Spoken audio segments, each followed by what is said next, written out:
তো আল্লাহ রসুল বলছেন লা তাশুদ্দুর রিহাল ইল্লা ইলা সালাসাতি মাসাজিদ, তিনটা মসজিদ ছাড়া কোন মসজিদে তোমরা ইবাদতের জন্য ভ্রমণ করতে পারো না।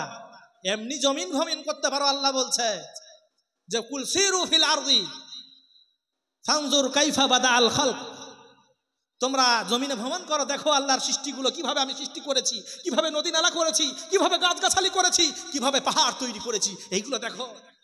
কিন্তু রসুল বলেন ইবাদতের জন্য তিনটে মসজিদ ছাড়া, মসজিদুল আকসা, মসজিদুল হারাম, মসজিদুল নববী, এই তিনটে মসজিদ ছাড়া আর কোনো মসজিদ ইবাদতের জন্য সফর করতে পারো না। তাহলে মসজিদ যদি ইবাদতের জন্য সফর করতে না পারো, তাহলে বলেন এই যে ওই বানানো একটা মাজার কবরের মধ্যে তৈরি করে দিয়েছে, সেখানে আপনার কিসের জন্য যাবেন? বলেন কিসের জন্য যাবেন? ঈমানকে নষ্ট করা ছাড়া আর কিচ্ছু না। আমার নিজের সম্বন্ধী সে আমাকে বলল যে ভাই ওখানে তো তাবিজ করার জন্য যেতে বলেছিলাম, তাবিজ করতে গেছিলি? বলে হ্যাঁ। আমি বললাম শোন, ওই যদি তাবিজে সব ভাগ্য ফিরে যেত তাহলে আমরা মৌলানারা আছি না, আমরা সব নিজেদের ভাগ্যগুলো ফিরিয়ে নিতাম, কারণ আমরা তো লিখতে পারি, আমরা তো পড়তে পারি।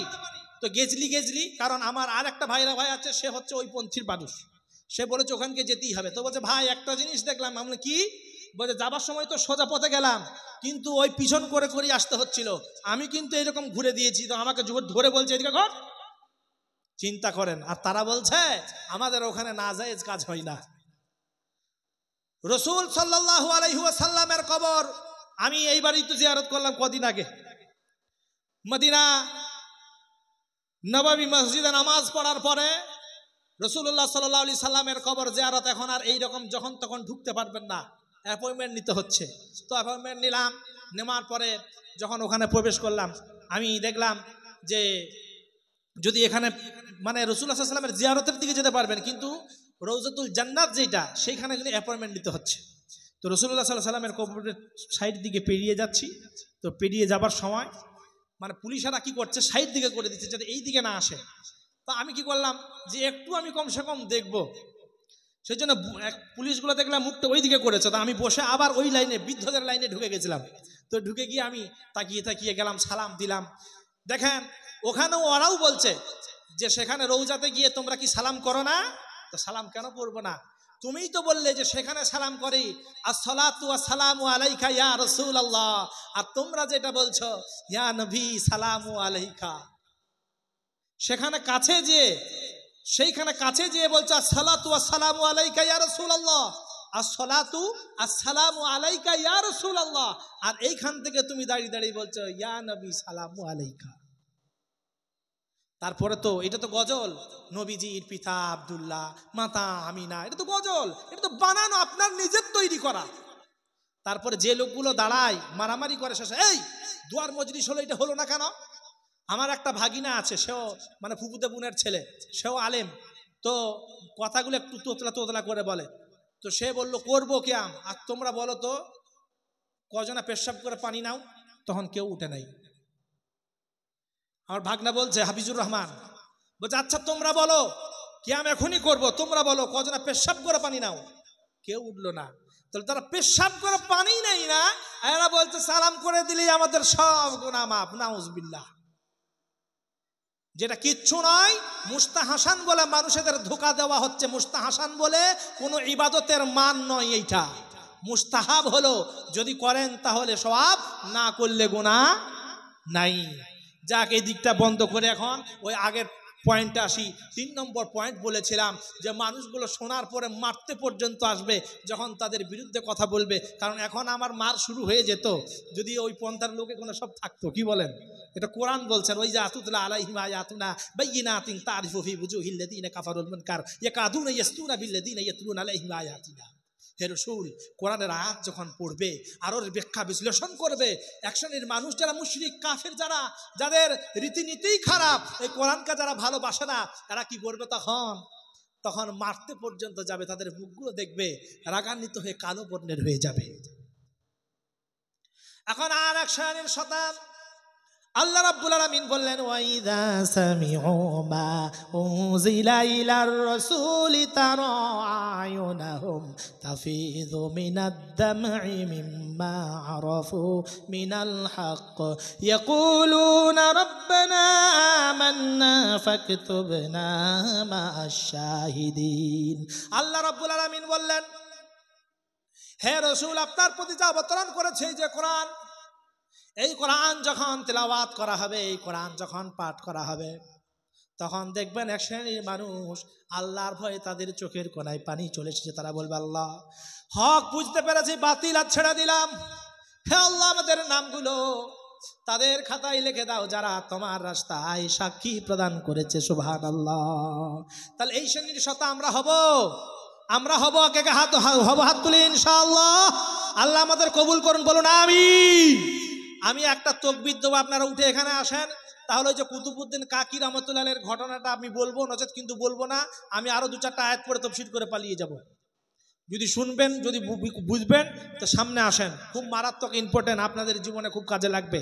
আমি হাদিস থেকেও কিছু পড়েছিলাম, সব তো বলা যাবে না।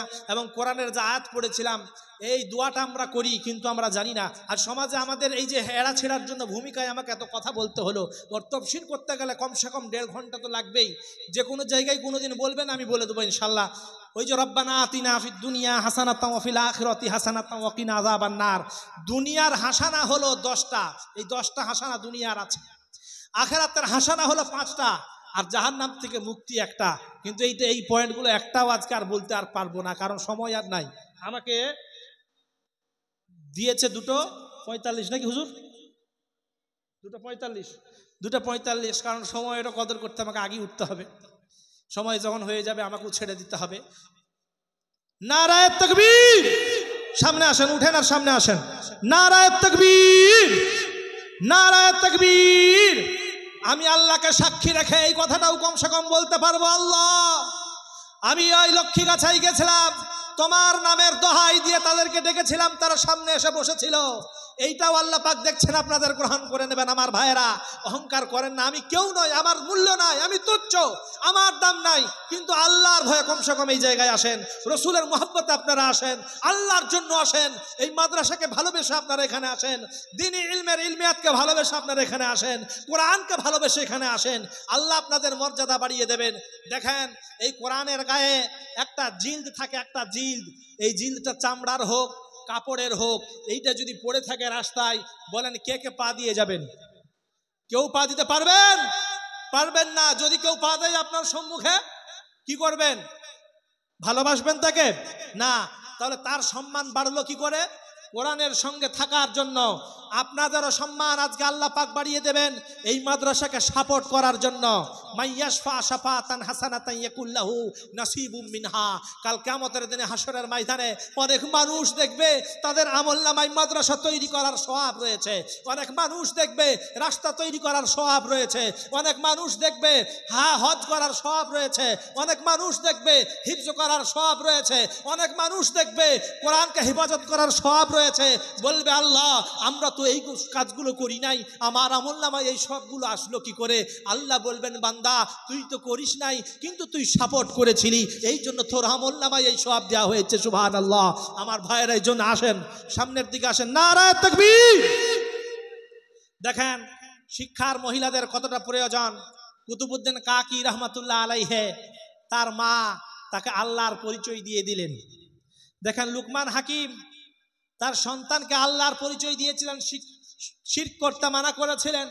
এই জন্য আল্লাহ রাব্বুল আলামিন তার পরের আয়াতটা দিয়ে বলেছেন, ওয়াসাইনাল ইনসানা বিওয়ালিদাইহি হামালাতহু উম্মুহু ওয়াহনান আলা ওয়াহনি ওয়া ফিসালুহু ফি আমাইনি আনিশকুরলি ওয়া লিওয়ালিদাইকা ওয়া ইলাইয়াল মাসির। তোমাদের মা, তোমাদের বাবা, তাদের সঙ্গে খারাপ ব্যবহার করো না। তোমার মা তোমাকে 2.5 বছর দুধ পান করিয়েছে। আমার ভাইয়েরা, আমার আব্বাজানেরা, তাহলে আপনি যখন আপনার সন্তানকে দ্বীনের পথে ডাকবেন, আল্লাহর পরিচয় করিয়ে দেবেন, আপনার সম্মান আল্লাহ রাব্বুল আলামিন আপনার সন্তান সন্ততির কাছে বাড়িয়ে দেবেন। সুবহানাল্লাহ। কুতুবউদ্দিন কাকি রহমাতুল্লাহ আলাইহি, ছোট্ট কুতুব, মাদ্রাসায় পড়াশোনা করতে যায়, স্কুলে পড়াশোনা করতে যায়, প্রতিদিন যায় আর আসে। মা কিন্তু তাকে আল্লাহর প্রতি বিশ্বাস স্থাপন করানোর জন্য